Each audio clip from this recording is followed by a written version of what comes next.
E na segunda parte dos nossos estudos sobre o primeiro mandamento, nós vamos trabalhar os parágrafos 2110 ao parágrafo 2141. Então agora é o terceiro tópico, onde vai dizer: não terás outros deuses diante de mim. Então, irmão e irmã, nós vamos ver que o primeiro mandamento ele proíbe prestar honra a outros deuses fora o único Senhor e Deus que se revelou ao seu povo. Proíbe a superstição e a irreligião. Então, a superstição é o desvio do sentimento religioso e das práticas que ele impõe. Pode afetar também o culto que prestamos ao verdadeiro Deus. Por exemplo, quando atribuímos importância de alguma maneira mágica a certas práticas em si mesmas legítimas ou necessárias.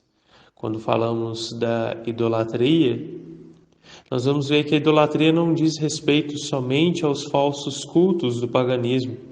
Ela é uma tentação constante da fé e consiste em divinizar o que não é de Deus. Portanto, irmão e irmã, existe idolatria quando o homem presta honra e veneração a uma criatura no lugar de Deus, que se trate de deuses ou de demônios, por exemplo, o satanismo, do poder, do prazer, da etnia dos antepassados, do Estado, do dinheiro e etc.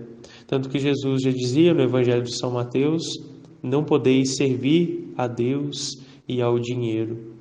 Então a idolatria nega o senhorio exclusivo de Deus e é, portanto, incompatível com a comunhão divina.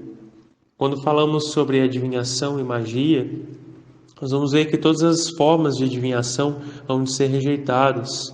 É um recurso a Satanás ou aos demônios, uma evocação dos mortos ou outras práticas que erroneamente se supõem descobrir o futuro.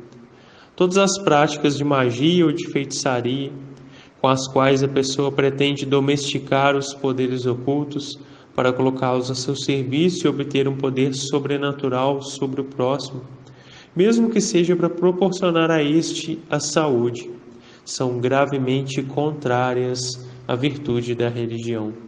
O uso de amuletos também é repreensível, e o espiritismo, que implica frequentemente práticas de adivinhação ou magia.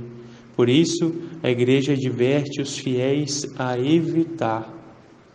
Quando falamos sobre a irreligião, nós vamos ver que o primeiro mandamento de Deus reprova os principais pecados de irreligião, que é a ação de tentar a Deus em palavras ou em atos, e o sacrilégio. Quando falamos de tentar a Deus, falamos quando queremos colocar Deus à prova, seja em palavras ou atos, colocando a sua bondade e a sua onipotência.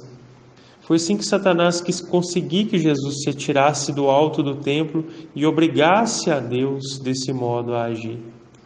Quando falamos sobre sacrilégio, consiste em profanar ou tratar indignamente os sacramentos e as outras ações litúrgicas, bem como as pessoas, coisas e os lugares consagrados a Deus. Quando falamos sobre o ateísmo, nós vamos ver que o ateísmo ele se funda em uma concepção falsa da autonomia humana, que chega a recusar toda dependência em relação a Deus. Vamos falar também sobre o agnosticismo, e o agnóstico ele se recusa a negar a Deus. E ao contrário, ele postula a existência de um ser transcendente que não poderia revelar-se e sobre o qual ninguém seria capaz de dizer nada. Em outros casos, o agnóstico ele não se pronuncia sobre a existência de Deus, declarando que é impossível prová-la e até afirmá-la ou negá-la. Agora, no quarto tópico, nós vamos falar sobre não farás para ti uma imagem esculpida de nada. Nós vamos ver que o mandamento divino, lá no Antigo Testamento, incluía a proibição de toda representação de Deus por mão do homem. Só que, no entanto, desde ainda o Antigo Testamento, no decorrer, nós vamos ver que Deus ordenou ou permitiu a instituição de imagens que simbolicamente conduzissem à salvação operada pelo Verbo encarnado, como, por exemplo, a serpente de bronze, a arca da aliança e os querubins. Então, irmãos, nós precisamos entender que o culto cristão das imagens, muitas vezes criticado, pelos nossos irmãos protestantes, ele não é contrário ao primeiro mandamento, que proíbe os ídolos. De fato, a honra prestada a uma imagem se dirige a quem ela representa, e quem venera uma imagem venera a realidade nela produzida, a realidade nela reproduzida. A honra prestada às santas imagens é uma veneração respeitosa e não uma adoração. A adoração só compete a Deus. Então, resumindo esse primeiro mandamento, o que precisa ficar guardado em nosso coração, que o primeiro mandamento ele convida o homem a crer em Deus, a esperar nele e amá-lo acima de tudo. E o homem deve professar livremente a religião, tanto em particular quanto em público. E o culto às imagens sagradas está fundamentado no ministério da encarnação do Verbo de Deus. Portanto, não contraria o primeiro mandamento. Irmão e irmã, que esses ensinamentos possam ter contribuído para os seus estudos.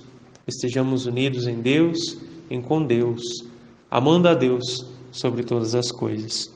Louvado seja nosso Senhor Jesus Cristo, para sempre seja louvado.